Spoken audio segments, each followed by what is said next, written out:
Ça va prendre 3-4 mois, le temps que chacun de vos conseils communautaires délibère. Donc, ce n'est pas un changement qu'on peut faire tous les matins en prenant une décision. C'est assez prenant. Mais dans la mesure où il n'y a pas de projet sur l'exploitation d'été qui soit imminent, on peut commencer sur la tyrolienne, ça ne me pose aucun problème, je suis totalement ouverte. À titre personnel, je pense qu'il faut qu'on avance plus fort, plus vite sur l'activité estivale et diversifiante hivernale, donc 4 saisons.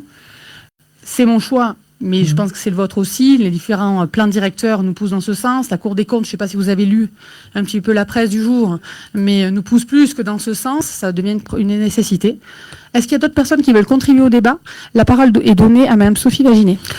Alors, moi, deux petites observations. Donc, moi, je suis ravie que cette délibération arrive à l'ordre du jour du Conseil communautaire comme l'aboutissement d'un projet qui est porté depuis longtemps par la communauté de communes et la commune d'Anchastrail. Je l'ai dit en commission, notamment dans le plan contrat de station de la région, mais aussi le plan Avenir Montagne de l'État, et donc la communauté de communes qui soutenait ce projet. Donc, c'est l'aboutissement d'un travail de plusieurs années en collaboration parfaite avec la commune d'Anchastrail, ce dont je me réjouis. Alors, ce qui m'étonne, c'est que la délibération, l'intitulé de la délibération est complètement été modifié entre ce qui était demandé à la commission et à la régie et ce qui est proposé là. Enfin, maintenant, il y a des options, c'est pas ce qu'on avait reçu dans le... Donc là, il y a des options qui sont proposées.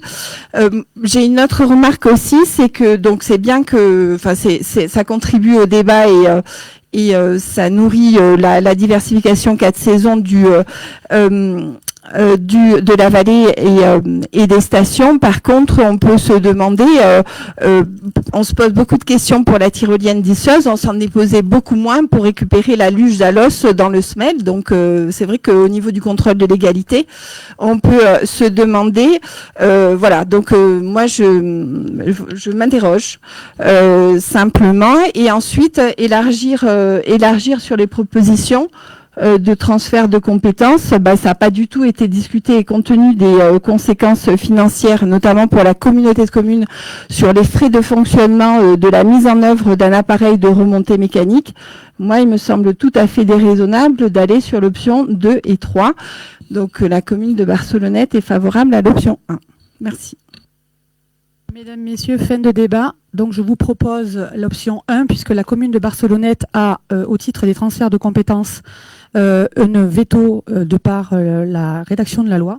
Donc, je vous propose de mettre au vote ce que la commune de Barcelonnette demande, à savoir, on se recentre sur uniquement la tyrolienne. Donc, on reverra la délibération parce qu'il va falloir qu'elle colle avec cette option 1. Donc, notamment, vous avez vu, on faisait référence aux remontées mécaniques, etc. Donc, elle collera parfaitement au choix numéro 1. Et au moins, on avance, on prend la délibération, on est sûr qu'elle sera approuvée à Barcelonnette et ça ne nous mettra pas en difficulté pour l'exploiter dès cet été et faire la fête dès le mois de juin. Est-ce que ça vous va pour tous? On passe, on est pragmatique et puis on redélibérera au prochain projet en se disant si c'est bien en amont, d'intérêt intercommunal, quels sont les montants financiers bien en amont. Oui, bien sûr, on se reverra pour le sentier du vertige s'il a besoin d'utiliser nos remontées mécaniques.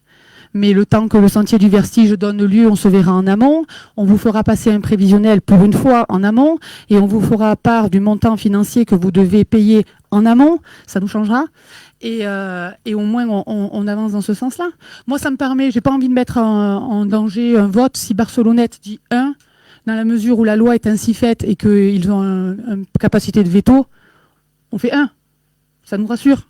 Très bien, donc la proposition de la délibération qui va vous être présentée est donc celle... Et en précisant, l'intelligence est là, c'est de dire que ça n'intervient pas sur de futurs projets. On travaillera encore. En travailler par le biais de conventions ou autre chose comme ça. Mais pour aujourd'hui, je pense qu'effectivement, rester pragmatique sur ce qui existe et voir par la suite ce qui pourrait être proposé. Très bien. Ça me paraît sage. Donc, la délibération que je te propose de faire voter, Denis, est avec l'option 1. Je te laisse passer au vote. Je vais voter direct. On part sur l'option 1. Y a-t-il des contre? Des abstentions? Vote à l'unanimité. Je vous remercie. La question suivante, il s'agit, concernant un emploi permanent à temps complet, de chargé de mission développement économique. Il s'agit d'une modification de l'indice de rémunération. Donc en fait, il s'agit d'un agent qui a été par le passé embauché à temps partiel sur le développement économique, puis à temps partiel sur la mission d'Espace Valais 1. Cette dernière, au sein de son service, a développé des compétences et également a pris en charge de nombreuses missions que je vous ai, on va dire, synthétisées sur structuration et pilotage du service développement économique et la rédaction et la mise en œuvre de la stratégie de développement économique du territoire. Car en effet, lorsque le vide s'est fait au sein du service développement économique, elle a pris en charge l'intégralité de la mission. J'ai pris donc du coup attache avec nos services et notamment notre directrice ressources humaines qui m'a indiqué que pour cette collaboratrice, il y avait eu des échanges qui avaient été réalisés au moment de transformation de ce poste en un développement économique à temps plein et qu'on voulait, il était dans les tuyaux de revoir sa revalorisation au titre de l'augmentation de la masse de travail et de la modification de sa fiche de poste. Donc ce que je vous propose en fait ici, c'est de modifier son échelon et son grade, son échelon au grade d'attaché territorial, afin de me permettre de revaloriser cette salariée qui a accompli plus de missions que pour lesquelles sa fiche initiale de poste était rédigée. Aujourd'hui, on est au travail, c'est-à-dire que j'attendais d'avoir l'autorisation du conseil communautaire pour commencer à négocier avec elle, négociation intéressante et amicale, mais négociation quand même. Nous avons commencé à rédiger donc la fiche de poste qui lui met à charge de manière officielle l'intégralité donc des missions que je vous ai synthétisées sur ces 2 points. Voilà pourquoi je vous propose cette délibération. Donc il s'agit de l'agent qui était chargé de mission développement économique. La parole est à Sophie Vaginet. Alors, sur cette délibération, je m'abstiendrai parce que je connais la qualité du travail de la personne qui est proposée à l'augmentation, même si elle avait été déjà augmentée. Donc, redire que les 14 postes vacants dont il est fait état résultent de l'action de l'équipe qui est aujourd'hui à la tête de la communauté de communes et qui, à chaque fois qu'un poste était proposé, contrairement à des décisions de présidente présentées, était systématiquement critiqué et remis en cause par le conseil communautaire. Donc les difficultés depuis 1 an sur les recrutements résultent des difficultés politiques et rappeler évidemment que j'ai été à la tête de la communauté de communes pendant 6 ans avec une équipe soudée qui a travaillé et qui a porté de nombreux projets. Et c'est avec une certaine tristesse, effectivement, que je vois partir tout ce travail au panier. Donc je vais devoir vous rappeler au règlement. Donc si vous ne posez pas de questions qui sont en relation avec la délibération, je ne vous donnerai plus la parole. Donc y a-t-il des observations en lien avec la délibération qui vous est proposée? Une question, pardon. La parole est donnée à Yvan Bourguillon. Yvan Bourguillon. Effectivement, il y a donc une phase de négociation qui s'entame et on parle bien d'un indice brut maximum. Alors on a donné les montants l'autre jour en commission finance, donc on est sur on ne sait pas si on va au 11e mais c'est un plafond. Oui, en fait, c'est un plafond et dans le cadre de la réorganisation globale, il faut que ce soit cohérent avec ses collègues. Donc, on n'ira pas à ce montant-là. Il fallait pas que arbitrairement je fixe déjà la négociation, mais le maximum ne correspond pas quand même à la fiche de poste qui lui est donnée. Ça serait pas cohérent. Ça serait trop élevé par rapport à la délibération, à la proposition de modification de poste. Donc, ça sera certainement en deçà de l'échelon 11. Et pardon, je reprends la parole. Et c'est vrai que la réorganisation globale, je crois que vous en avez parlé en conférence des maires où ça sera présenté, organigramme au conseil communautaire ou dans une réunion qui réunira tous les conseillers à court terme. Moi, je pense que l'organigramme, je pense qu'on aura une version quasi finalisée puisque les recrutements sont tous en cours, courant du mois de mai. Puisque, en fait, comme Maëva rentre, on a énormément de recrutements en cours sur lesquels on fait beaucoup de jurys de recrutement. Et donc, le temps qu'on trouve les bons candidats au bon poste, en fait, l'organigramme, il est fait. L'organigramme nominatif sera présenté au mois de mai. Parce que là, on aura des noms à mettre. En fait, là, à l'heure actuelle, elle est à l'échelon 5. On propose un échelon 11. Donc, la négociation, elle sera entre le 5 et le 11. Et la réorganisation se fera par un processus itératif entre tous les conseillers ou ça nous sera proposé pour un vote in fine? J'ai pas compris ta question. Trop de mots savants. On élaborera au fur et à mesure à partir d'une base qui sera proposée ou alors on aura un élément final qui nous sera proposé. Ça sera un élément finalisé. C'est-à-dire que là... Mais auparavant, il n'y aura pas d'échange. La base de l'organigramme, les échanges, je les fais avec les vice-présidents pour l'organisation de leur service, puisque c'est un organigramme opérationnel. Je vous remercie. Y a-t-il d'autres questions?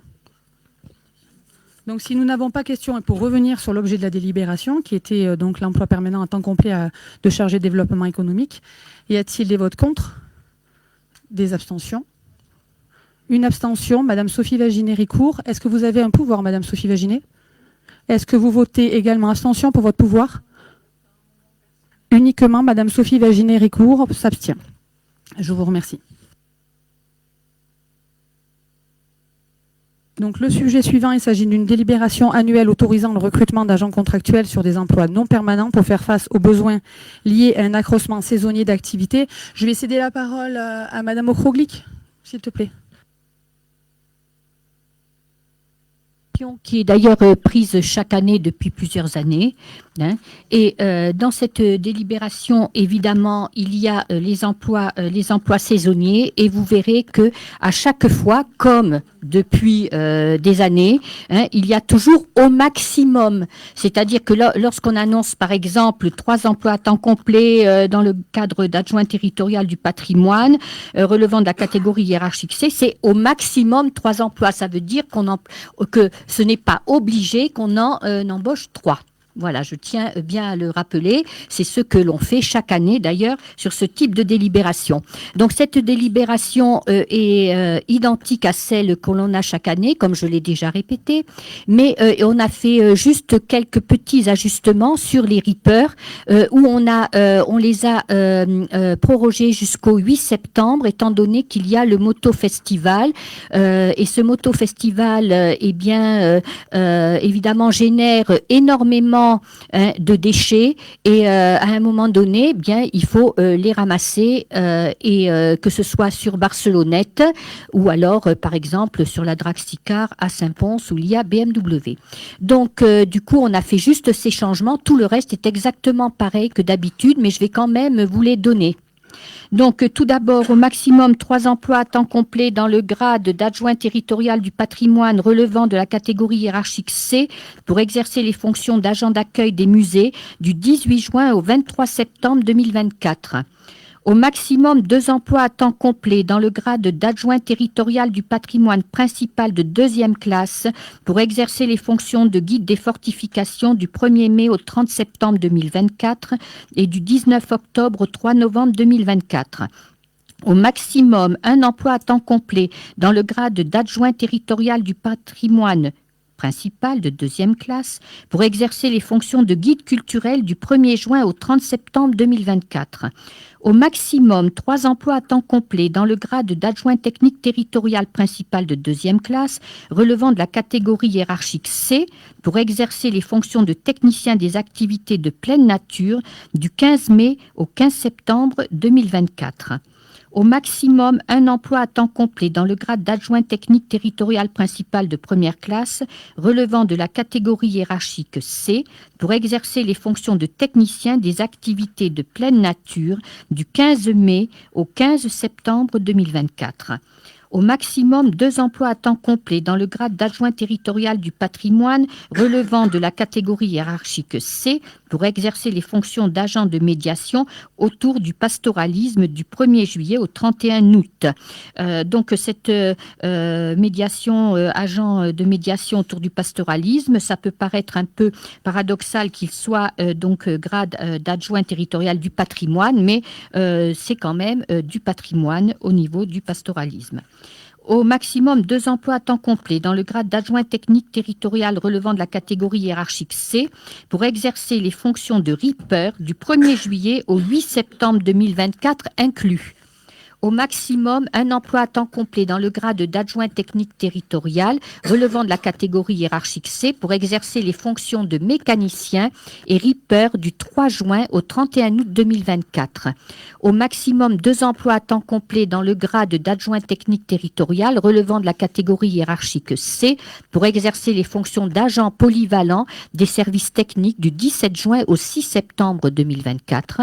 Et au maximum, 3 emplois à temps complet dans le grade d'adjoint technique territorial relevant de la catégorie hiérarchique C pour exercer les fonctions d'agent polyvalent des services techniques du 9 décembre 2024 au 15 mars 2025.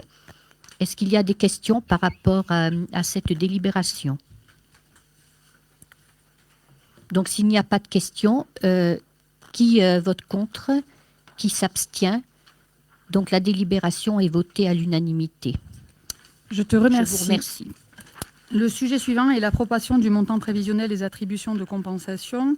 Donc, une fois de plus, il s'agit d'une délibération que nous prenons chaque année. Je vous rappelle donc qu'annuellement, les communes membres ont un montant provisoire des attributions de compensation, que ces attributions sont donc bien provisoires et qu'après, elles font l'objet d'un ajustement avant la fin de l'année, avant le 31 décembre, de l'année des transferts. Compte tenu des éléments qui sont envisagés, les attributions de compensation provisoire sont récapitulées dans un tableau que vous connaissez tous pour l'avoir plusieurs fois vu. Voilà le montant des compensations provisoires. Charge à nous de pouvoir par la suite délibérer pour les montants définitifs. Y a-t-il des questions? S'il n'y a pas de questions, je vais passer aux voix. Y a-t-il des votes contre? Nous avons 2 votes contre, Madame Régine Bardin et Madame Dominique Ocroglic. Y a-t-il des abstentions? À la majorité, je vous remercie. Le sujet suivant, il s'agit de l'attribution d'un fonds de concours à la commune de Barcelonnette pour aider au financement des travaux de rénovation énergétique de la salle multisport Jean Fernandez. Donc, je vais vous lire la délibération. Donc, je vous indique que l'article 186 de la loi 2004-809 du 13 août 2004 relative aux libertés et aux responsabilités locales prévoit qu'afin de financer la réalisation ou le fonctionnement d'un équipement, des fonds de concours peuvent être versés entre EPCI à fiscalité propre et les communes membres après accord concordant exprimé à la majorité simple du conseil communautaire et des conseils municipaux concernés. Le montant total des fonds de concours ne peut excéder la part de financement assurée hors subvention par le bénéficiaire du fonds de concours. J'ajoute que le versement de fonds de concours est autorisé si 3 conditions sont réunies. Le fonds de concours doit nécessairement avoir pour objet de financer la réalisation ou le fonctionnement d'un équipement. Le montant total des fonds de concours ne peut excéder la part du financement assuré hors subvention par le bénéficiaire du fonds de concours. Le fonds de concours doit avoir donné lieu à délibération concordante adoptée à la majorité simple du conseil communautaire et du ou des conseils municipaux concernés. Par ailleurs, le premier alinéa du 3 de l'article 1111-10 du Code général des collectivités dispose que toute collectivité territoriale ou groupement de collectivités territoriales maître d'ouvrage d'une opération d'investissement assure une participation minimale au financement de ce projet. Sauf dérogation, le quantum de cette participation minimale est fixé à 20% des financements apportés par les personnes publiques. Vu la demande de fonds de concours qui nous a été présentée par la commune de Barcelonnette en date du 27 novembre 2023 pour la réalisation de travaux de rénovation énergétique de la salle multisport Jean Fernandez à Barcelonnette, qui fait apparaître le plan de financement suivant. Les dépenses sont un montant de travaux de 1 027 792,38 € hors taxe. Les recettes attendues sont celles de la subvention de l'Agence nationale des sports pour 125 483 € et la subvention du conseil régional pour 500 000 €, un fonds de concours de la communauté de communes. Alors, subvention Agence nationale des sports 500 000, subvention du conseil régional 125 483 et un fonds de concours de la communauté de communes qui est sollicité à 150 000 € pour un total subventionné de 775 483 €. Reste à la charge de la commune la somme de 252 309,39 € hors taxe, soit 32,6% des financements sollicités.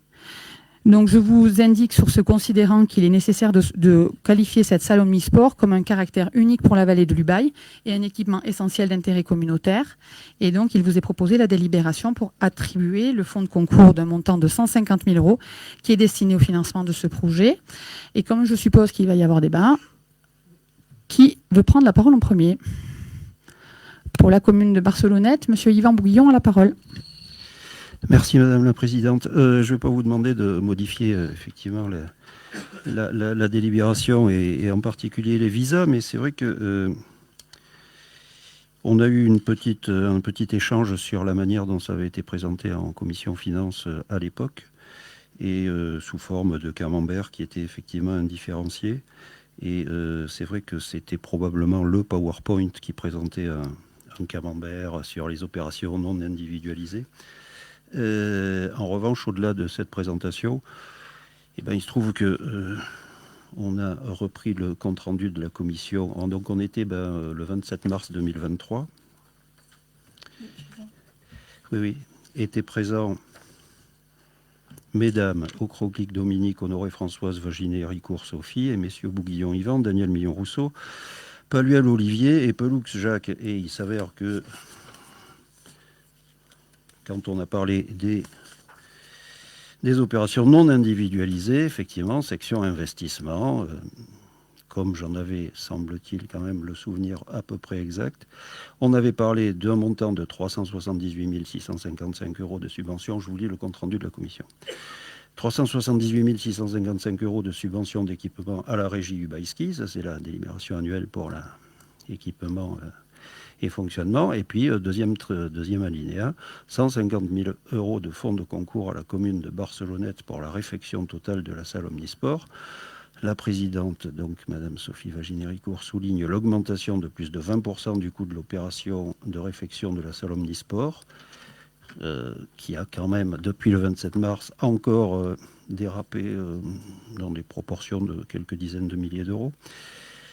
Et rappelle l'incapacité pour la commune de Barcelonnette de couvrir l'intégralité de l'autofinancement. Elle demande donc à la commission des finances de donner son avis quant à l'inscription d'une dépense de 150 000 € au budget de la Comcom sous la forme d'un fonds de concours. Les membres de la commission émettent un avis favorable à l'inscription de ce fonds de concours. Voilà, donc j'aimerais que ça puisse être... Oui.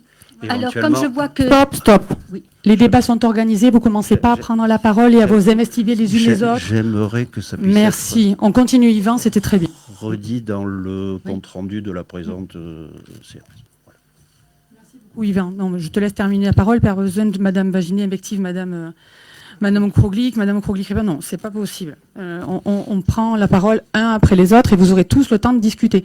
Madame Ocroclic a demandé la parole. Oui.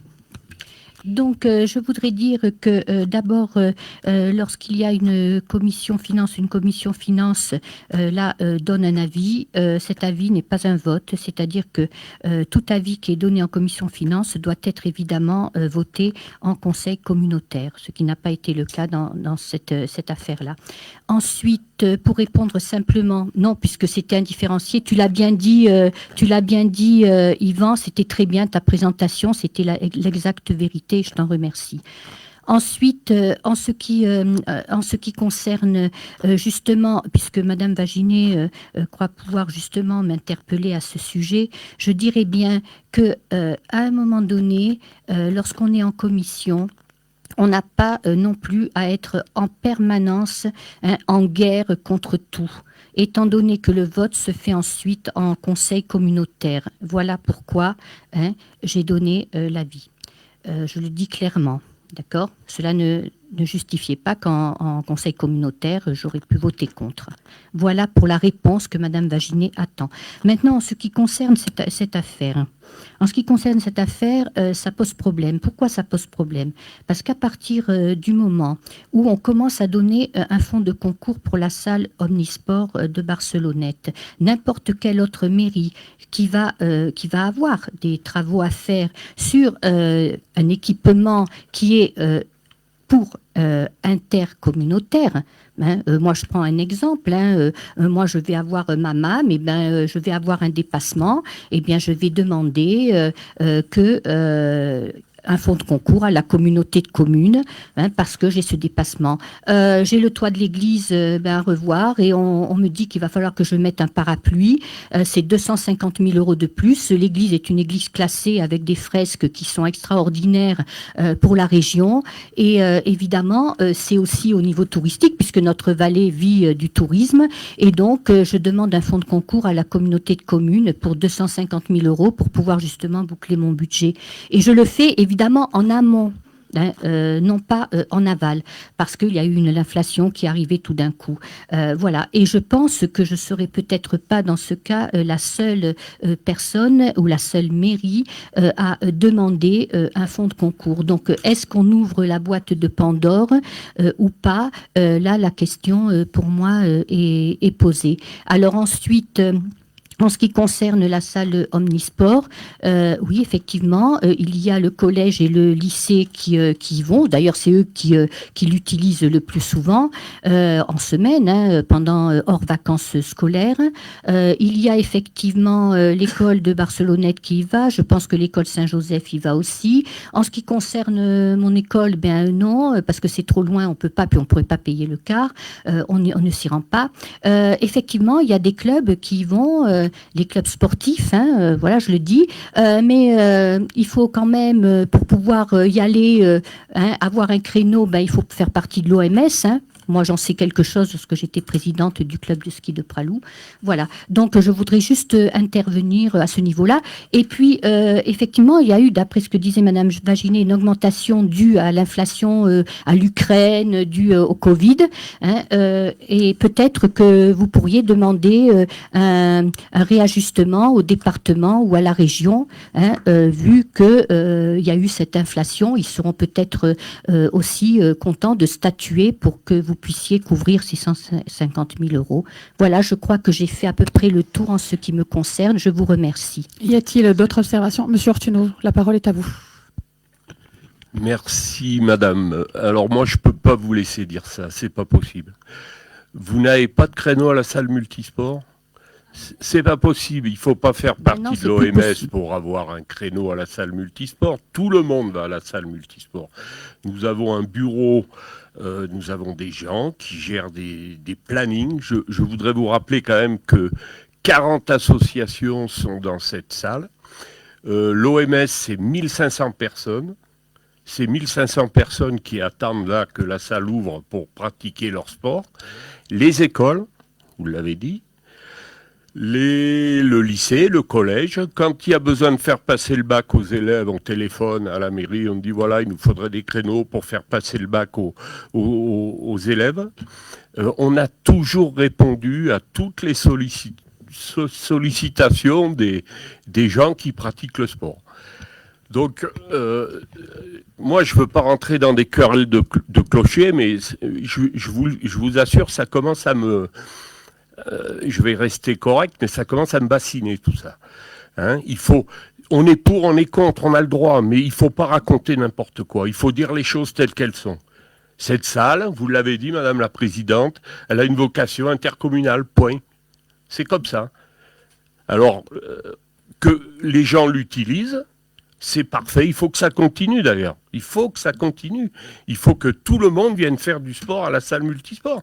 Puis le jour où il y aura une salle peut-être ailleurs, à Josier, à Saint-Pons, ça sera partagé. Mais pour l'instant, c'est pas le cas. Voilà, c'est tout ce que je voulais dire. Merci beaucoup. J'ai Daniel Millon-Rousseau qui a demandé la parole. Bien entendu, moi je suis absolument pour cette participation.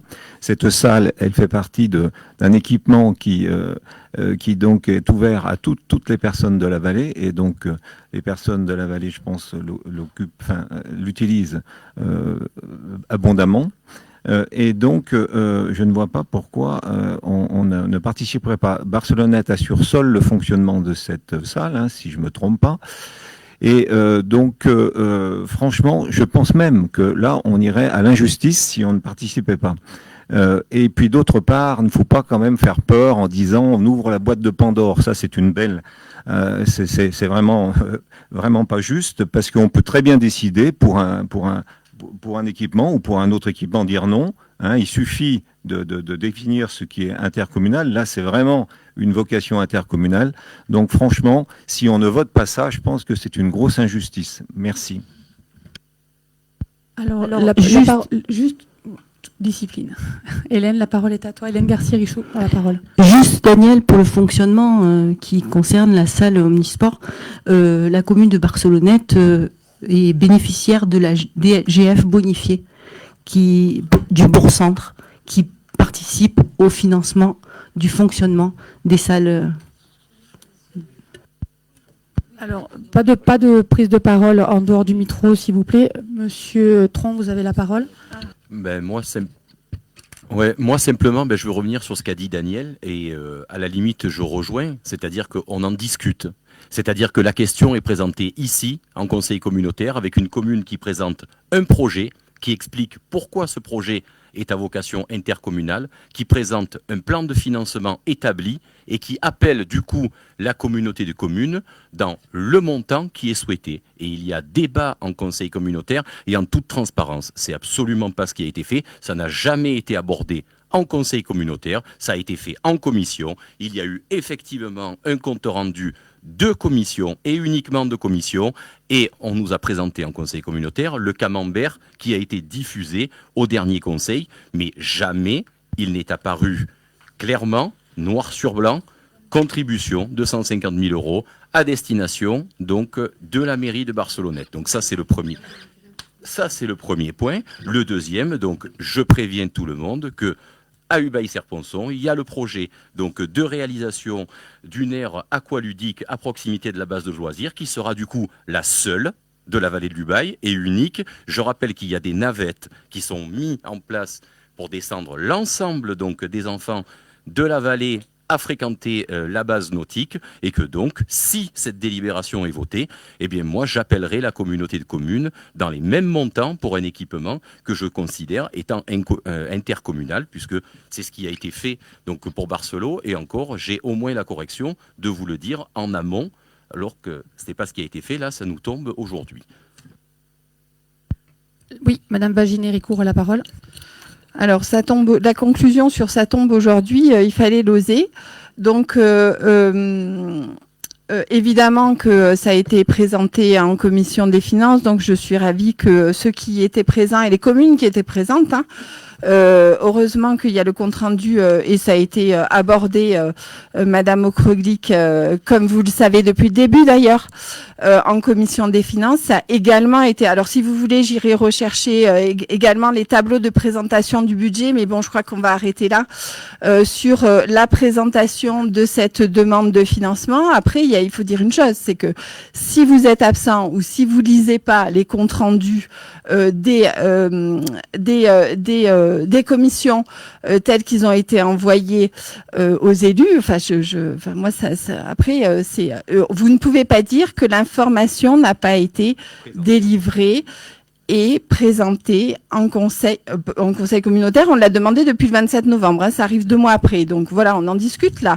Et ce qui est très bien, donc évidemment, c'est une salle qui est d'intérêt communautaire. Donc on en a discuté en conférence des maires où un certain nombre de maires ont montré une vraie hostilité à cette demande de la commune de Barcelonnette, qui est quand même visée de manière concordante par cette nouvelle gouvernance qui vise systématiquement les demandes de Barcelonnette. Donc ça, c'est noté, ça sera apprécié à sa juste valeur.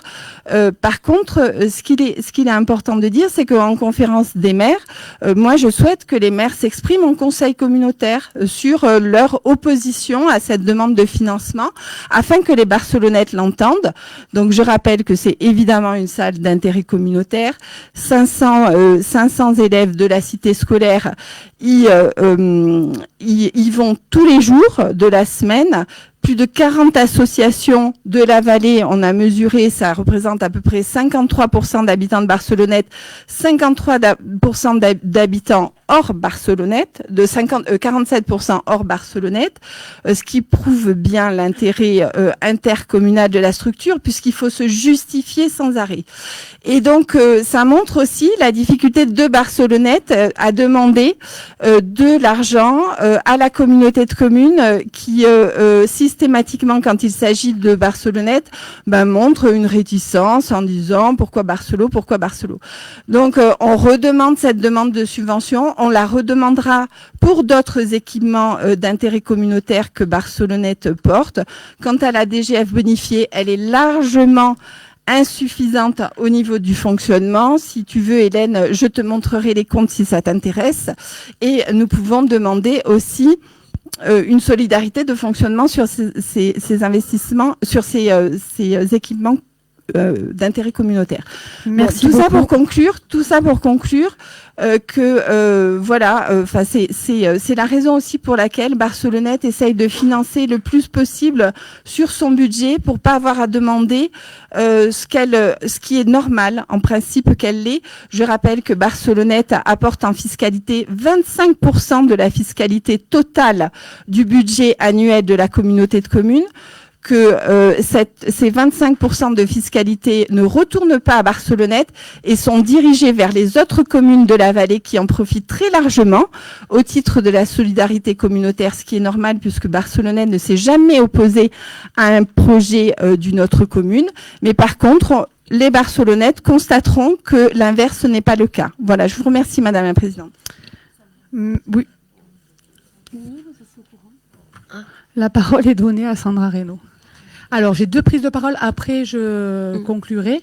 Donc, on va prendre Sandra Reynaud et après, on prendra la dernière prise de parole. Juste moi, pour répondre au niveau des commissions, les élus, les maires et élus au conseil communautaire ne reçoivent pas tous les comptes rendus des commissions. Il n'y a que les élus qui font partie de la commission qui reçoivent les comptes rendus. Donc moi, je ne fais pas partie de la commission finance, donc je n'ai jamais reçu. Par rapport à ce que vous disiez aussi concernant les projets des autres communes, moi j'avais un projet, je vous ai sollicité et vous me l'avez refusé sur la commune aux Tuiles. Voilà, c'est tout, j'ai fini. J'ai une prise de parole qui est demandée par Chloé Océlie. Oui, merci Madame la Présidente. Donc pour revenir sur son fonds de concours demandé par la commune de Barcelonnette, la commune de Josier, nous on est favorable à ce fonds de concours parce que c'est un équipement d'utilité intercommunale. Mais cette question relève une autre question, c'est la compétence. Je pense qu'il faudra qu'on réfléchisse à une compétence globale des équipements culturels et sportifs de la vallée, puisqu'aujourd'hui de nombreuses communes sur notre territoire s'équipent d'équipements sportifs ou culturels ou améliorent leurs infrastructures et à leurs frais, alors que effectivement ça bénéficie à l'ensemble des Ubayens.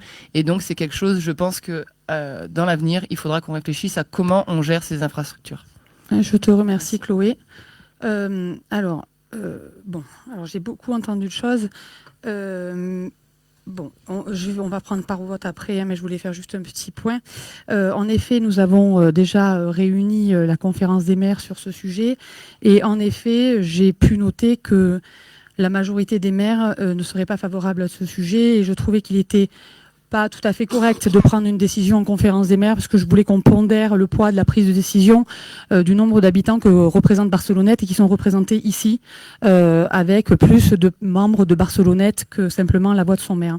Donc ça c'était pour moi important qu'on vienne ici. J'avais proposé à Madame Vaginet de pouvoir essayer de les convaincre également dans une hémicycle où il n'y avait pas d'enjeu, c'est-à-dire simplement sur le projet et on a constaté malheureusement que c'était très compliqué et conflictuel. La communauté de communes, en fait, ne demande pas à ce que vous vous justifiez sans arrêt, mais finalement que vous emportiez l'adhésion.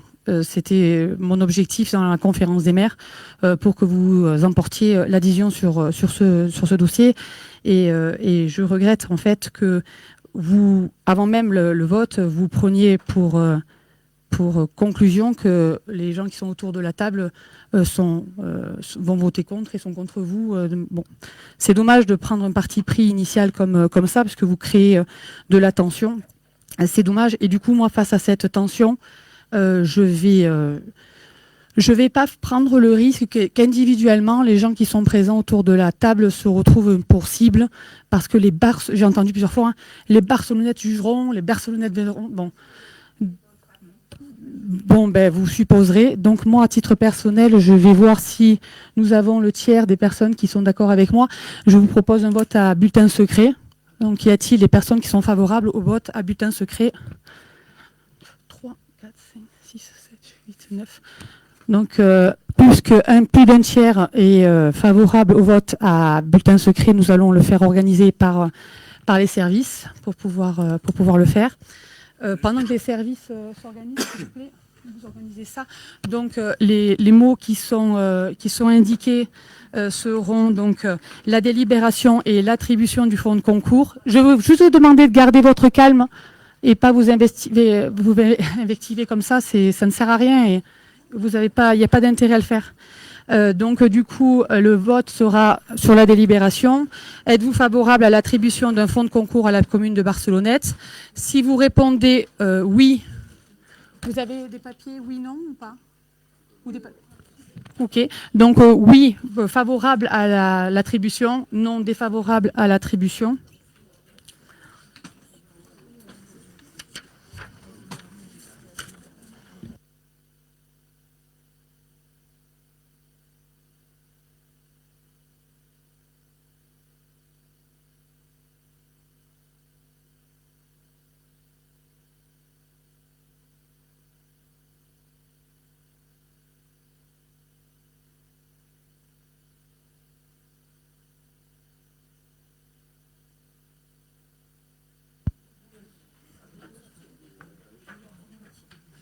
Parce que c'est en fait, on part sur un truc plié d'un.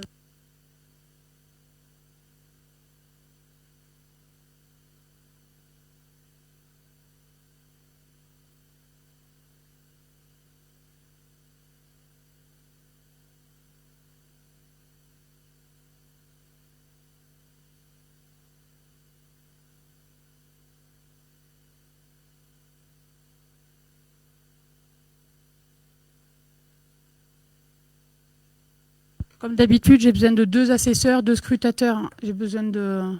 Ouais, j'aime bien Chloé, toujours très volontaire. Je sens que Sandra en a fortement envie aussi. Et j'ai besoin de 2 scrutateurs. C'est les bâtonnets, les scrutateurs. Tu scrutes? Un? Oui, oui. Et deuxième scrutateur? Donc vous allez venir contrôler qu'on ne bourre pas l'urne. Je fasse attention à ce que je dis, c'est tout retranscrit.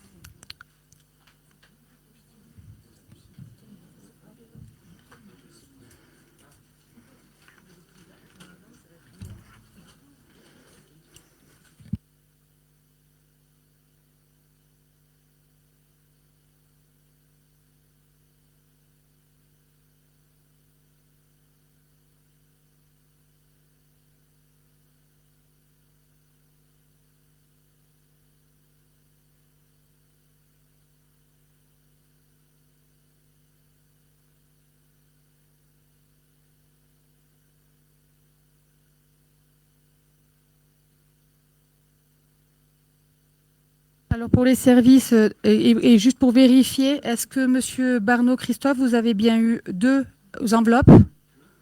Est-ce que Monsieur Bouguillon, vous avez bien eu 2 enveloppes? Est-ce que Madame Vaginet, vous avez bien eu 2 enveloppes? Est-ce que Madame Reynaud, vous avez bien eu 2 enveloppes? C'est en instance. Ensuite, c'est une enveloppe tout le long.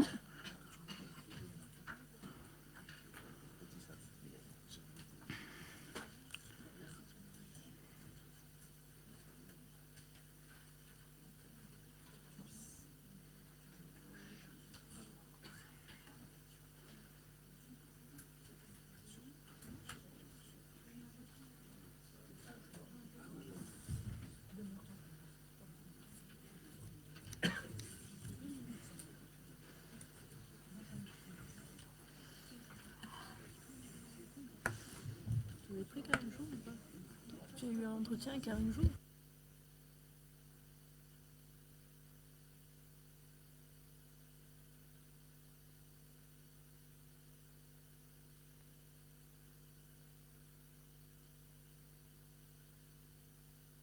Est-ce que, s'il vous plaît, Monsieur Tron a bien eu 2 enveloppes? Oui. Monsieur Gaston, vous avez bien eu 2 enveloppes?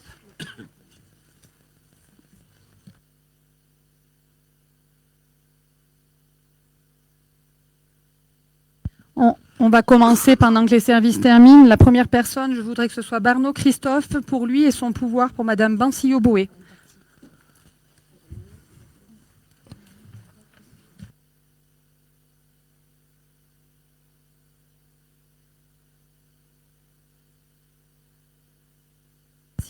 Monsieur Yvan Bouguillon et son pouvoir, s'il te plaît. Pardon.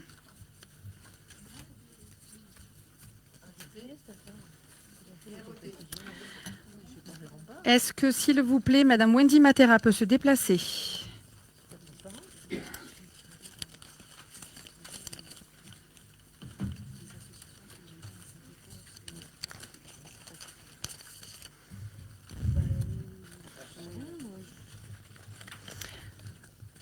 Monsieur Ortuno, s'il vous plaît.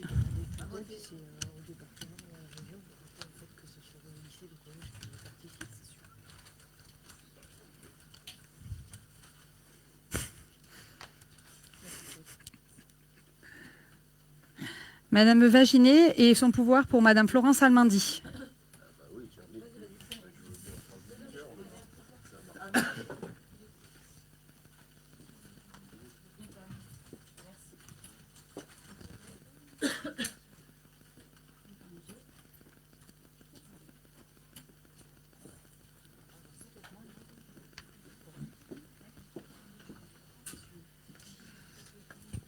Donc, Jacques-Élisabeth, j'ai voté également pour mon pouvoir, Monsieur Franck Balm. Madame Garcier-Richaud, s'il vous plaît.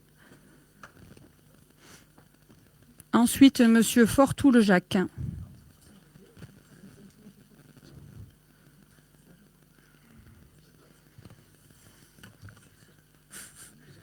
On a un moulon, José. Ensuite, ça sera Chloé Océlie.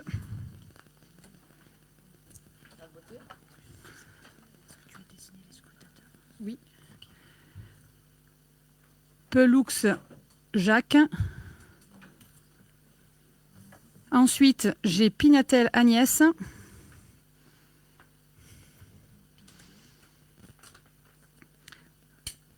Reynaud Sandra et son pouvoir pour Reynaud Frédéric.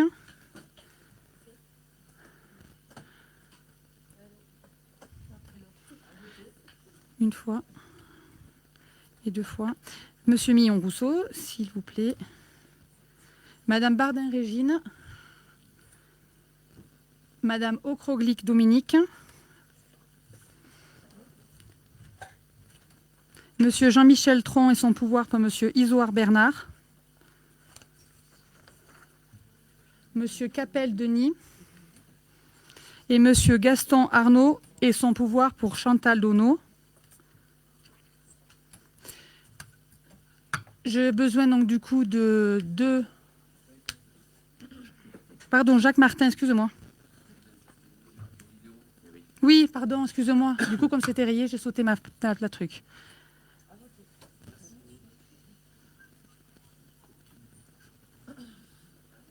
Super, merci beaucoup, excuse-moi Jacques. Donc j'ai besoin de 2 scrutateurs, 2 assesseurs. Oui. Et donc du coup, attends, non, tu vas me compter les enveloppes. J'avais un volontaire pour faire des petits bâtonnets. Tu veux bien un petit bâtonnet? Hélène, tu veux bien un petit bâtonnet? Allez. Donc je vous laisse ouvrir l'urne et compter le nombre d'enveloppes qui sont compris dans l'urne. Je vais compter.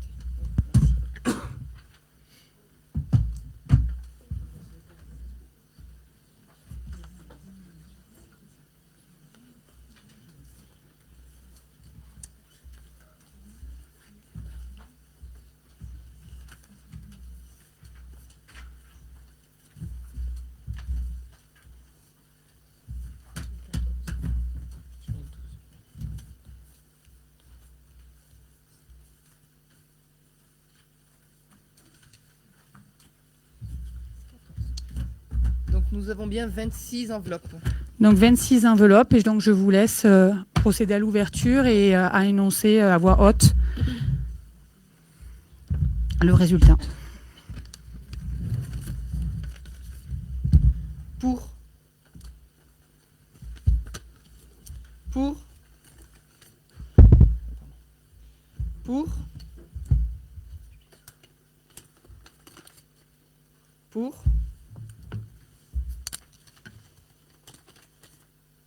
Pour.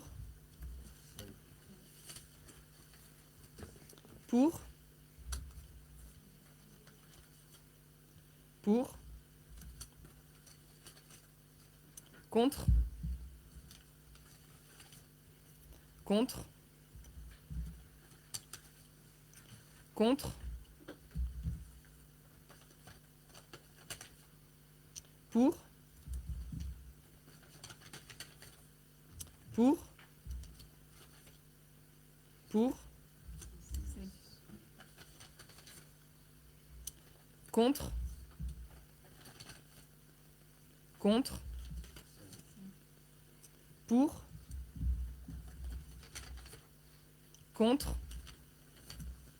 Contre. Contre. Contre. Contre. Contre. Pour. Contre. Contre. Contre.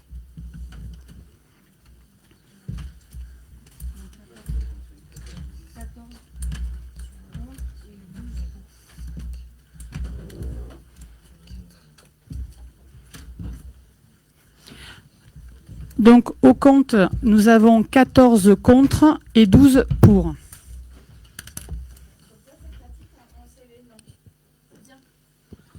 C'est exact, je confirme. Merci beaucoup.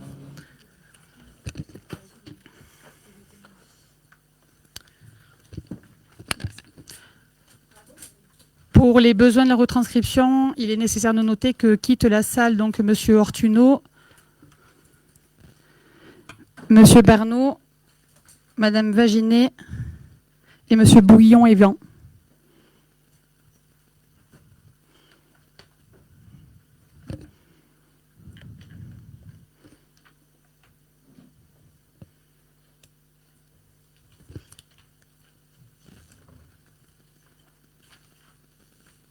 Bon, je ne ferai pas de commentaires parce que ça n'aurait que peu d'intérêt, puisque quand on n'a pas de contradicteur, il n'y a pas d'intérêt d'avoir de commentaires à faire sur le sujet. La reconstruction va être longue. Charge à nous de nous en saisir. En ce qui concerne, donc, du coup, il m'est nécessaire de refaire un point sur le quorum, excusez-moi. Le quorum. Donc, du coup, nous avons en présent 1, 2, 3, 4, 5, 6, 7, 8, 9, 10, 11, 12, 13, 14, 15 personnes, ce qui est suffisant pour continuer à délibérer. Je vous remercie. Donc le sujet suivant, il s'agit de la convention de prise en charge des frais de fonctionnement liés au poste de géomaticien.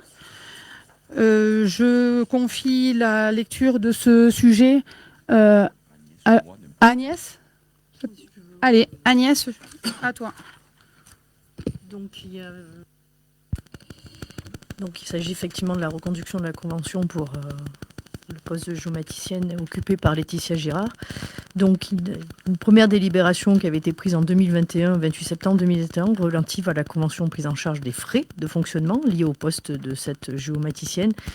Alors mutualisée avec la communauté de communes de Serponçon et la CCV-USP depuis le 1er juillet 2021.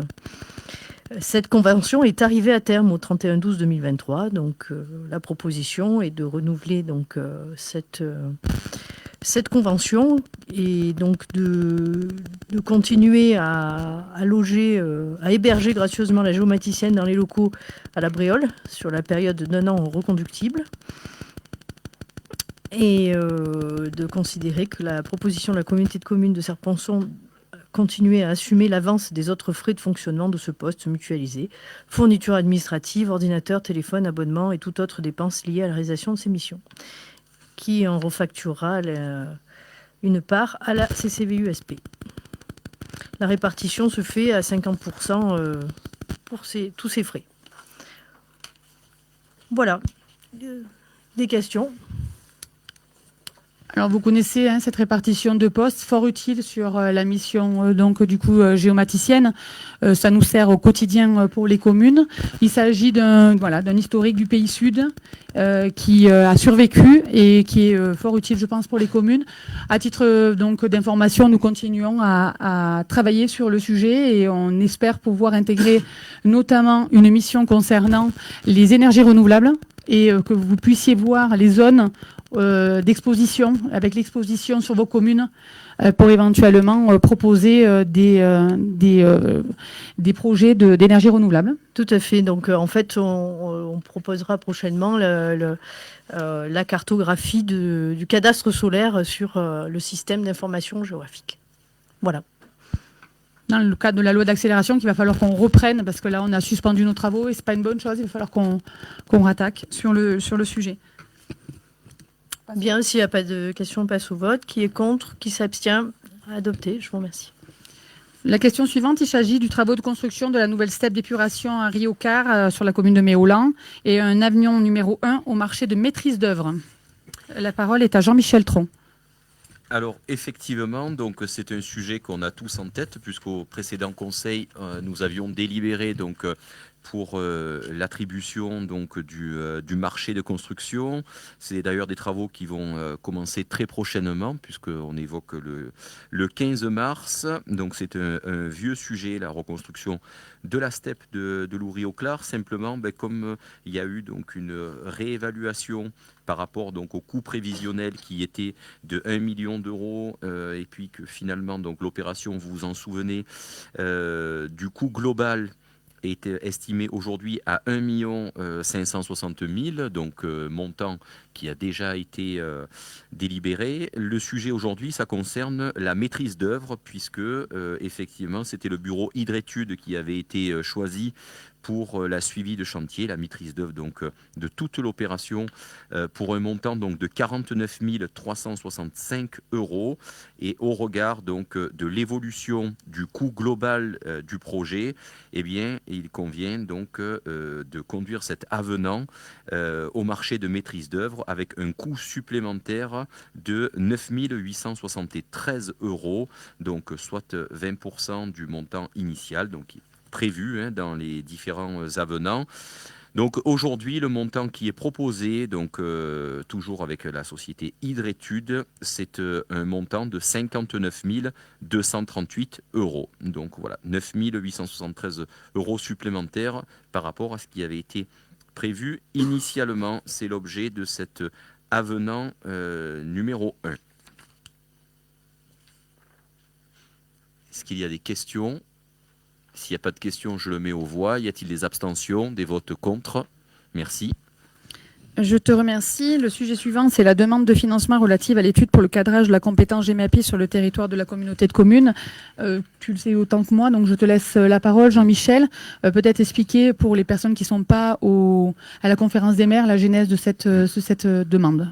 Alors effectivement, donc pour ceux qui ne sont pas ni en conférence des maires ni en commission GEMAPI, puisque le sujet a été abordé donc dans les deux réunions, était considéré d'ailleurs à plusieurs reprises et par nombreux d'entre vous que une étude globale encadrant la compétence GEMAPI était aujourd'hui plus que nécessaire pour qu'on sache exactement dans quel cadre la communauté de communes se doit d'intervenir autour de cette compétence GEMAPI. Donc le choix qui est fait, puisque cette étude et ces bureaux d'études existent et qu'ils sont d'ailleurs, vous le verrez dans le tableau du plan de financement, cofinancés notamment par l'Agence de l'eau.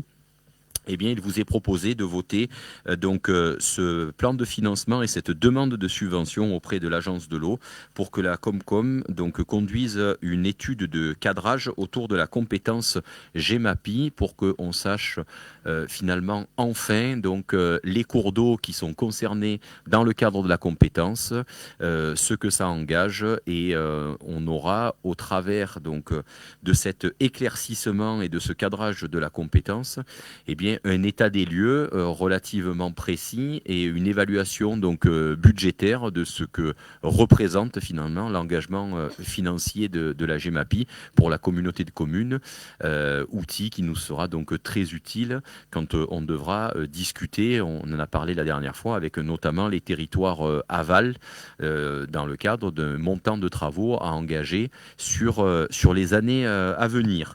Donc là, cette étude autour de la compétence GEMAPI, elle s'élèverait à 42 000 euros en sollicitant une participation financière de l'Agence de l'eau à hauteur de 50% et un autofinancement de la CCV-USP de 21 000. Voilà pour la sollicitation de participation à cette étude de cadrage. Alors je pense peut-être qu'il n'y a pas d'observation parce que c'est quelque chose qui maintenant on a vu soit en commission, soit en conférence des maires, donc vous commencez à maîtriser la demande. Juste cet élément essentiel qui est, on parle beaucoup du prix de la compétence GEMAPI et finalement on sait que c'est cher, trop cher, on sait qu'on ne peut pas se la payer mais on manque terriblement de substance pour aller négocier une prise en charge par une péréquation par les territoires aval. Donc ce retour de solidarité est primordial pour la vallée de l'Ubaye, c'est la sécurité des Ubayens. Alors plutôt que de se confronter entre nous, sur quelle digue, quelle part de cours d'eau, où en fait on n'arrive pas et c'est la course en disant mais moi j'ai une partie de ma population qui est en danger, j'ai une partie de mes habitats qui se dévalorisent parce que ils ont un risque inondation. Là, grâce à cette étude, on va y voir déjà clair et deuxièmement, on va pouvoir aller solliciter cette péréquation. L'intégralité aujourd'hui des parlementaires sont concernés sur ce sujet et je pense en particulier à notre sénateur Jean-Yves Roux qui a accepté de se saisir pour nous de cette demande et on s'est vu à plusieurs reprises et je monterai le voir au mois de mars pour un dîner pour qu'on arrive à se cadrer sur ce qu'il attend de notre territoire. Je remercie également le SMAVD qui est partie prenante. C'est le SMAVD, c'est quand même eux qui mettent autour de la table tous les territoires qui sont sur la Durance, Amal et Amont. Donc je les remercie parce qu'ils ont pris ça à bras-le-corps également. Donc j'ai bon espoir qu'on arrive à se faire entendre sur une péréquation. Et pour ça, on me dit mais combien ? Et le but est de prouver au territoire aval que ce n'est pas un hold-up. L'objectif n'est pas de venir prélever une fiscalité très forte sur les territoires aval. C'est tout simplement que si on comptait la taxe sur la GEMAPI sur le nombre d'arbres, ça changerait les choses. Mais nous, les êtres humains, il n'y en a pas beaucoup. Et pour financer autant de travaux, c'est pas possible. Donc voilà, c'est pour ça qu'on vous demande cette étude qui paraît rien dans une délibération, mais pour nous, et je regarde l'ancien vice-président à la GEMAPI, paraît beaucoup pour le travail qui est fait par les équipes. Bien. S'il n'y a pas de questions, on a délibéré déjà ou Non, je l'ai pas mis aux encore, voix? Non. Alors je le mets aux voix. Y a-t-il des abstentions, des votes contre? Merci. Donc, comme je vous l'avais précisé, la question 12 a été retirée de l'ordre du jour. Question numéro 13. Il s'agit de questions sur le patrimoine, musée, fortification et visite du territoire. Il s'agit de la fixation des prix de vente des produits boutiques. Je ne vous cache pas, Madame la Vice-Présidente, que j'aimerais que vous me trouviez une solution pour qu'on ait pu à délibérer sur le prix d'un café ou d'un crayon de papier. Et que vous retrouviez la possibilité pour que pour cela, vous n'ayez plus à prendre de délibération. Mais cette année, vous n'avez pas réussi. Alors, la parole est à Hélène Garcier. Pas encore. Alors, donc, c'est une modification de tarif, effectivement. Alors, comme vous le savez, l'année dernière, nous avons ouvert le café du musée au Lozé, qui fonctionne donc depuis l'été dernier. Il était proposé une gourmandise associée à une boisson chaude et à partir de maintenant, on s'est rendu compte que le personnel, enfin les clients qui venaient consommer du café voulaient pouvoir acheter une gourmandise sans être obligés de prendre une boisson chaude et donc de la consommer avec un sirop ou autre boisson. C'est pourquoi il a été modifié et nous avons mis la gourmandise à 0,60 centimes pièce pour satisfaire la clientèle. Donc j'avoue que prendre une délibération pour 0,60 centimes alors que le reste ne change pas, c'est un peu cocasse. Mais voilà. Donc si vous avez des questions, je suis là pour répondre. Alors, vous voyez, je viens de faire un aparté et les services me disent qu'il fallait pas que je stigmatise le service patrimoine, mais que la régie Ubaskis était bidon aussi. Voilà. Merci. Mais qu'en tout état de cause, elle avait fait une demande question juridique et qu'elle espérait une réponse d'ici le prochain conseil communautaire. Voilà, pardon Hélène, mais 60 centimes sera la gourmandise. Donc, est-ce que vous avez des questions? Nous avons une question de la vice-présidente aux finances. Juste une petite question pour détendre l'atmosphère. Hein. Qu'est-ce que c'est que ces gourmandises? Qu'est-ce qu'il y a dans ces gourmandises? Alors, ce sont des biscuits qui sont... non, ce sont des biscuits qui sont produits dans la vallée et donc mis à l'honneur. Donc, j'ai une intervention que je veux faire retranscrire au procès verbal du conseil communautaire de la part de la conseillère de Josier en charge du PAT qui se réjouit que ce soit des produits locaux, mais elle veut le goûter. Voilà, très bien. Donc, s'il n'y a pas d'autres questions, je mets au vote. Alors, est-ce qu'il y a des votes contre? Des abstentions? Approuvé à l'unanimité. Je vous remercie. Bon, le sujet suivant, il concerne le patrimoine, les musées et fortifications, et il s'agit de la fixation, mais la modification des droits d'entrée, parce que je crois que vous avez travaillé sur l'adaptation de l'offre. Tout à fait. Donc, c'est une modification tarifaire par rapport à un changement d'offre. On s'est rendu compte que la jauge pour les groupes scolaires hors territoire de la communauté de communes Ubaye-Serponçon a été augmentée pour favoriser leur venue et que leur coût soit moindre. Donc, nous proposons un nouveau tarif de groupe pour les visites combinées, qui était 100 € pour une visite et qui sera 90 € pour 2 réservés simultanément. Je rappelle que les visites sont gratuites pour les scolaires du territoire de la communauté de communes Les Ubaye-Serponçon. Et nous avons aussi ajouté les centres de loisirs pour que tous les enfants puissent bénéficier de cette offre. Donc, nous vous proposons pour cette année la création d'un tarif unique pour les animations qui serait de 5 € et nous définirons la tranche d'âge pour chaque animation afin que ce soit plus facile à gérer. Donc, si vous avez des questions, c'est un autre sujet, la gourmandise. Donc, s'il n'y a pas de questions, je mets au vote. Est-ce qu'il y a des votes contre? Des abstentions? Approuvé à l'unanimité, je vous remercie. Je te remercie. Le sujet suivant est le marché de maîtrise d'œuvre de la Maison des services et des solidarités. Pour l'avenant numéro 1, la parole est à Hélène Garcier au titre de sa vice-présidence dans le cadre du cadre de vie. Le projet de réhabilitation de l'ancien centre de secours en Maison des services et des solidarités fait l'objet d'un marché de maîtrise d'œuvre. Par délibération du 8 février 2023, nous avons approuvé le programme d'hiver n'avait pas été incluse. À l'issue de l'avant-projet sommaire, elle s'avère nécessaire. Afin de garder un interlocuteur unique, il a été décidé de faire un avenant au marché initial. Visuel de l'avenant, si besoin, je peux vous le transmettre. Cette nouvelle prestation a un coût de 6 050 €, soit une augmentation du coût du marché de 6,23%. Le marché de maîtrise d'œuvre n'est pas soumis à l'avis de la commission d'appel d'offres. L'avenant n'y est donc pas soumis non plus. Cet ajout porte le marché de maîtrise d'œuvre à un montant de 103 175 €. Il vous est donc proposé de délibérer en faveur de cet avenant. Est-ce qu'il y a des questions? Peut-être une petite observation, et on en profite, on a Jennifer qui est derrière nous, si on n'a pas les informations, Madame la Vice-Présidente, mais je pense que ça intéresse aujourd'hui les conseillers communautaires de savoir où on en est et comment on avance peut-être.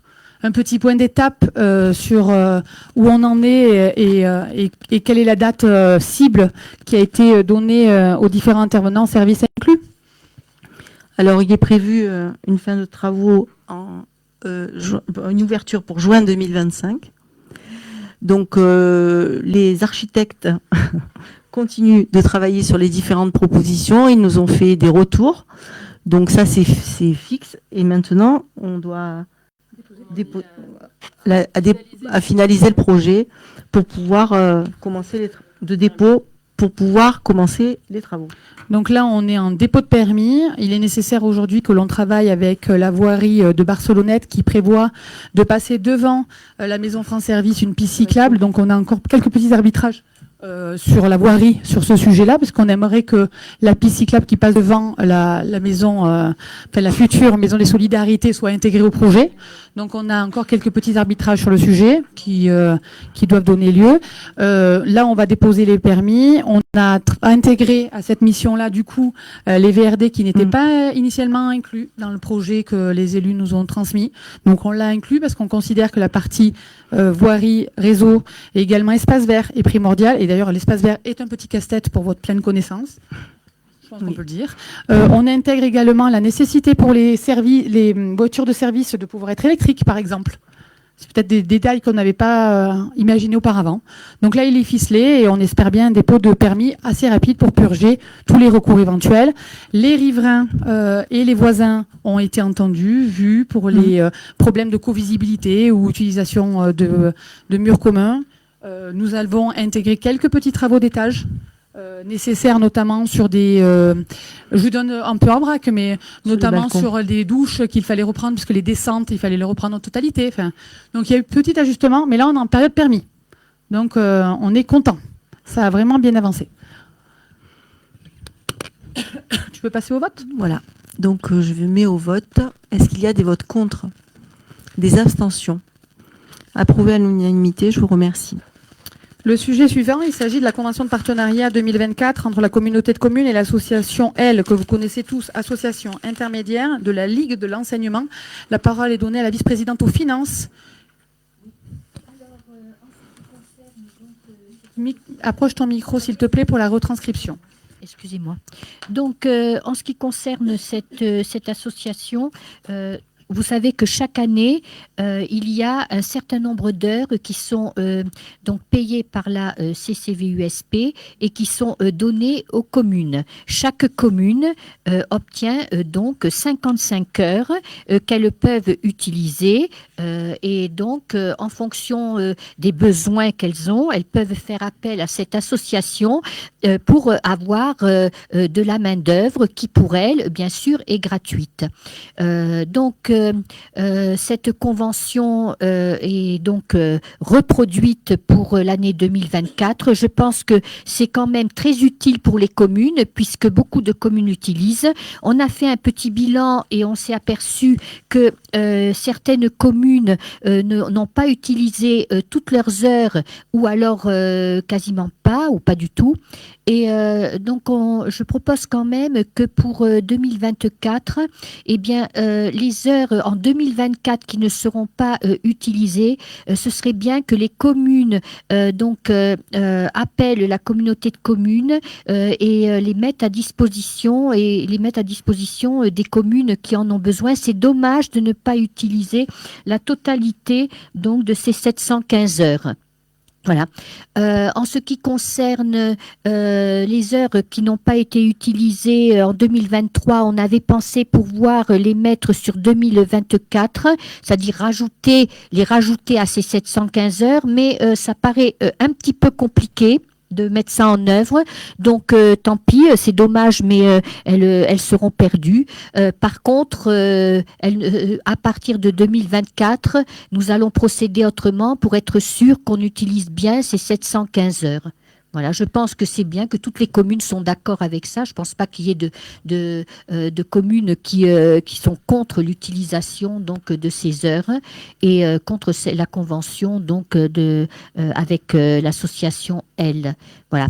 Par contre, je sais que Monsieur Millon-Rousseau, vous étiez intervenu en commission pour dire que vous aviez fait appel à l'association, mais que malheureusement, il n'avait pas de personne qui correspondait à vos besoins.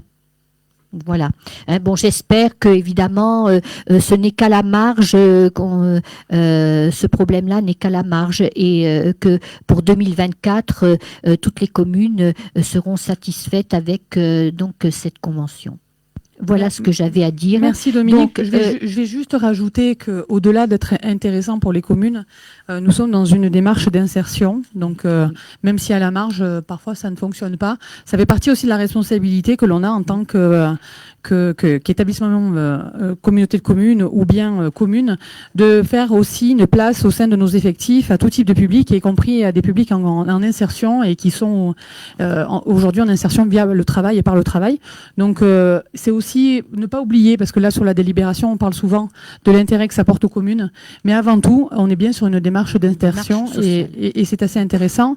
La deuxième chose, c'est qu'au-delà d'avoir des heures, il y a un vrai troc qui se crée entre les communes en se prêtant les heures, enfin en se donnant les heures pour pouvoir donner un coup de main. C'est pour moi l'occasion de remercier particulièrement, par exemple, la commune de Saint-Paul, qui a donné 16 heures à la commune de la Condamine pour pouvoir faire de la rénovation énergétique. Donc c'est vraiment sympa. Et je sais que la commune de Faucon... Oui. C'est l'occasion pour moi de remercier la commune de Josier qui toutes les années nous rétrocède 16 heures. Et nous en avons bien besoin à la commune de Faucon où nous avons un seul employé communal. Donc voilà, au-delà de quelques heures, on a cet esprit de coopération et de collaboration qui s'est créé et c'est assez sympa. Après, je rejoins la difficulté que rencontre peut-être la mairie de Méoulin. Moi, le personnel, en fait, c'est moi qui l'ai trouvé. Et j'ai dû moi l'envoyer à l'association pour que l'association l'embauche et me le mette à disposition. Donc c'est vrai qu'en pénurie d'emploi et les difficultés qu'on a sur dans le monde du travail, de trouver des employés qui soient en adéquation, voilà, il faut être prudent. C'est assez compliqué. J'avoue que j'aurais pu dire la même chose si je n'avais pas eu un coup de bol.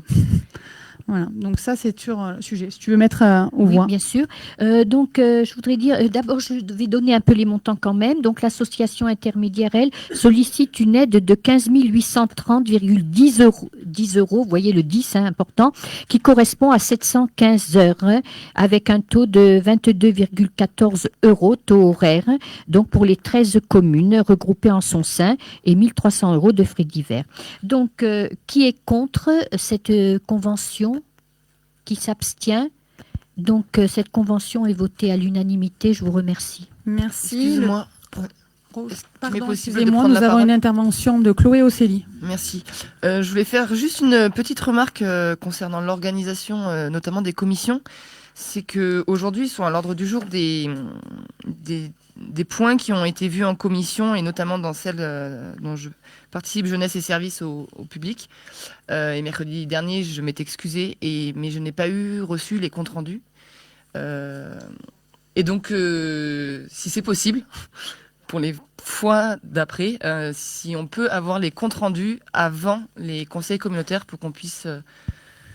Je vais m'engager à deux modifications. En effet, il y a des comptes rendus qui partent trop tard. Donc, du coup, nous allons essayer de le réaliser. Et si les services en sont capables, si ce n'était pas le cas, ça veut dire qu'il faudra repousser le conseil communautaire et puis le faire le mardi et le jeudi. Donc, je laisse le temps au service de voir si on arrive à s'organiser. On essaye de tenir les mardis parce que je trouve que c'est un des rendez-vous qui se créent et on va réussir à créer nos mardis ensemble. La deuxième chose, je pense, qui doit vous embêter, c'est par exemple des délibérations, enfin des projets de délibération qui sont pris en commission finance et qui ne sont pris que en délibération finance et qui en fait concernent un sujet. Je vous donne un exemple, on va le traiter après. Il s'agit de l'avance de subvention sur une association. On le traite en commission des finances. Faux. La commission des finances, elle ne fait que retranscrire ce que la décision qui va être prise sur proposition de la commission cadre de vie. Donc, il va falloir également qu'on reprenne ce mode d'organisation qui est ancien, c'est-à-dire que c'est la commission de finances traiter tout sujet. En fait, ce qui va se passer, c'est qu'il va y avoir des informations à la commission des finances avec une liste de délibérations qui auront des conséquences financières, quasiment toutes en fait, en commission de finances. Voilà, telle commission va avoir telle chose qui va à tel prix, pour que les vraies décisions soient prises par les élus qui traitent le sujet. Voilà. Très typiquement, on n'a pas à venir en commission des finances, elle n'a, entre guillemets, pas de légitimité à dire s'il faut ou pas verser un avance sur une subvention d'une association. C'est bien les élus qui connaissent et qui suivent cette association, qui ont l'information sur les comptes, qui ont l'information sur le suivi des obligations, qui doivent le faire. Donc, en effet, Chloé, tu as raison. J'ai peut-être bousculé avec cette semaine au mardi. J'attends de voir si on y arrive. Et si on n'y arrive pas, je vous proposerai des conseils communautaires le jeudi, qui laissera un peu plus de temps au service. Mais ça, je ne leur ai pas dit. Pas encore, quoi. Non. D'ailleurs, on me dit non. Non. Et pareil, je ferai également cette notion de commission. Typiquement, je veux plus qu'on se confronte à quelque chose qu'on a vu sur l'association qui va suivre, alors que la commission qui a suivi a régularisé la situation, quoi. Donc voilà, je m'engage sur ces 2 points, Chloé. Ouais, merci beaucoup. Le sujet suivant, il s'agit du centre de loisirs sans hébergement Loury-Auclard sur une passation d'une convention avec l'association des maisons familiales de Seine-les-Alpes et la fixation des tarifs hiver 2024 aux familles. Et je cède donc du coup la parole, à Hélène Garcier. Alors, compte tenu de la difficulté pour les familles domiciliées sur Méolan-Revel et le Lozé-Ubaye d'accéder aux centres aérés existants sur le territoire, il a été testé en 2023 un centre de loisirs au sein du centre de vacances de Loury-Auclard. Ce centre de loisirs accueille tous les enfants résidant sur le territoire, enfants de 3 à 17 ans, au sein de leur club, ainsi que les enfants des vacanciers. Sur conseil de la CAF et après avis du comptable public, il a été convenu que Loury-Auclard facture à la CCVU un tarif journalier et que la CCVU-SP refacture aux familles le tarif journalier moins la prise en charge de la communauté. Une convention sera mise en place pour les vacances de février et fera l'objet d'un avenant à chaque nouvelle période d'ouverture. Il vous est donc proposé de délibérer en faveur de la convention et de fixer le montant de la prise en charge de la CCVU-SP à 8 € par journée. Elle est facturée 28 € aux familles. Oh non, elle est facturée 28 € la journée, dont 20 € aux familles et 8 € pour la CCVU-SP.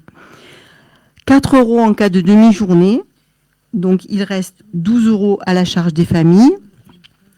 Et pour le forfait semaine, 30 € à la communauté de communes et 90 € à la famille. Les montants inscrits au budget sont les montants maximums pour la période de février. Le taux de prise en charge par la CCVU-SP représente donc entre 25 et 28,57% du tarif journalier. Pour information, l'été 2023, il y a eu 11 enfants de concernés et la communauté de communes a réglé la somme de 748 €. Le nombre de journées facturées était de 83 journées et de 21 demi-journées. La convention est une particularité locale très observée par le département et nous sommes incités à la reproduire. Est-ce qu'il y a des questions? Donc si vous n'avez pas de questions, je vais mettre au vote. Est-ce qu'il y a des votes contre? Des abstentions? Approuvé à l'unanimité. Je vous remercie. Merci beaucoup. Il s'agit également sur le sujet suivant de la politique enfant-jeunesse, puisqu'il s'agit de l'avance sur subvention 2024 accordée à l'association Planète Jeune. Et la parole est à nouveau à Hélène Garcier. Donc, en décembre 2023, la présidence de l'association Planète Jeune a adressé à la présidente de la communauté de communes une demande d'avance sur la subvention de 2024. Il s'agit d'une demande d'avance de 20 000 € et une séance de trésorerie nécessaire au recouvrement des charges de fonctionnement dès le mois de février. Afin d'instruire cette demande, il a été demandé à l'association de fournir des éléments comptables, éléments qui n'étaient pas fournis à l'appui de la demande.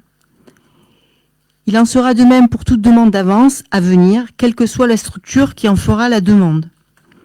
La commission jeunesse et services au public a émis un avis favorable et nous avons rencontré la présidente et la vice-présidente de l'association le 31 janvier dernier.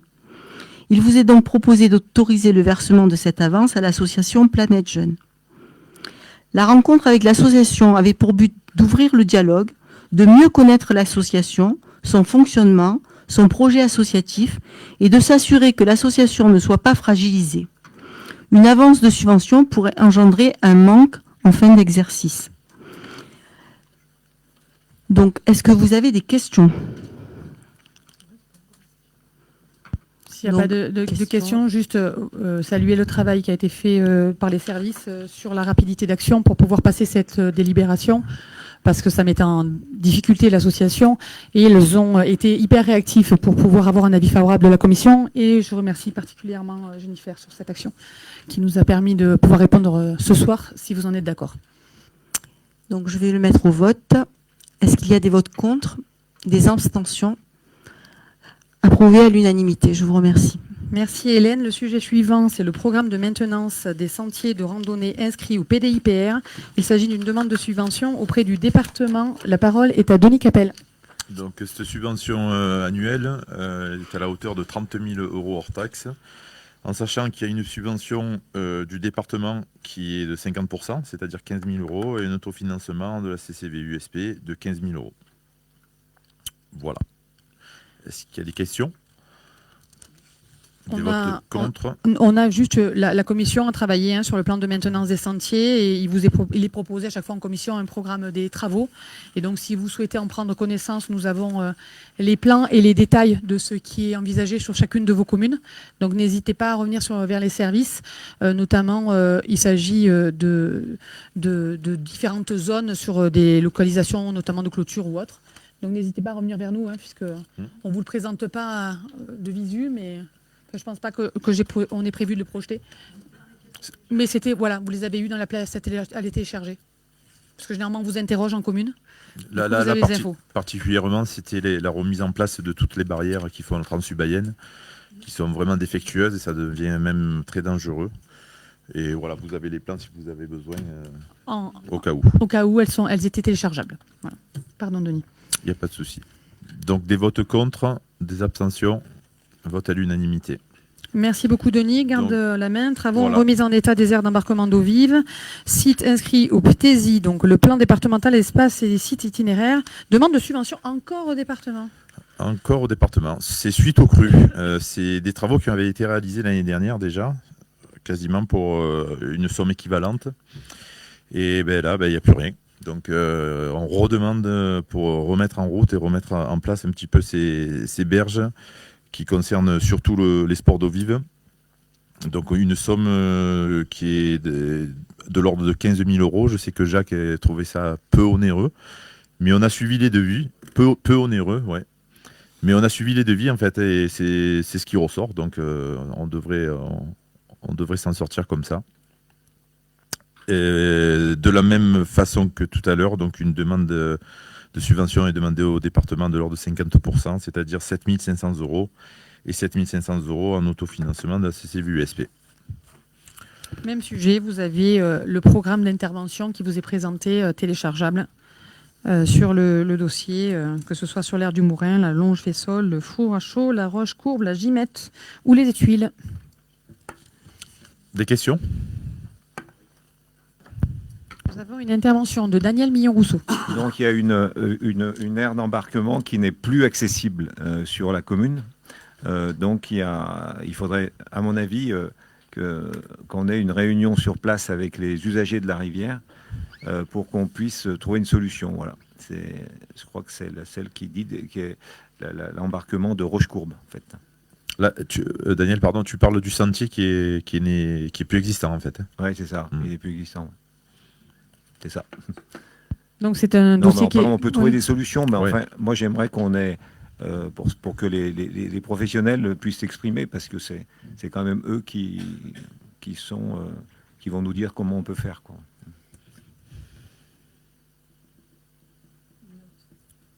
C'est noté, c'est noté.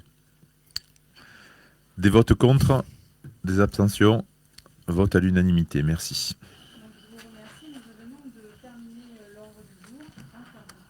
Donc, merci beaucoup. Nous avons terminé l'ordre du jour.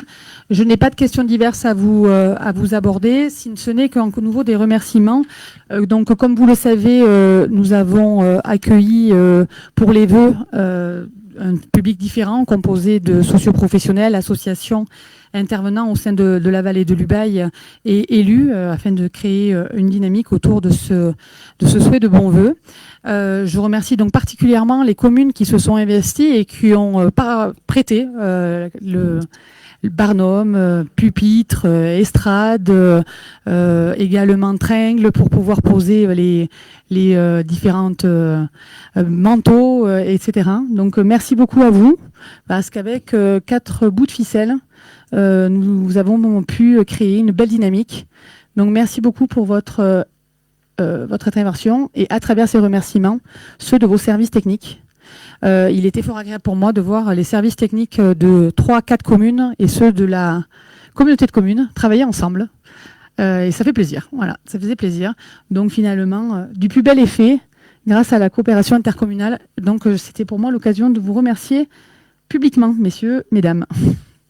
S'il n'y a pas de questions, je mets fin à la séance du jour. Merci beaucoup.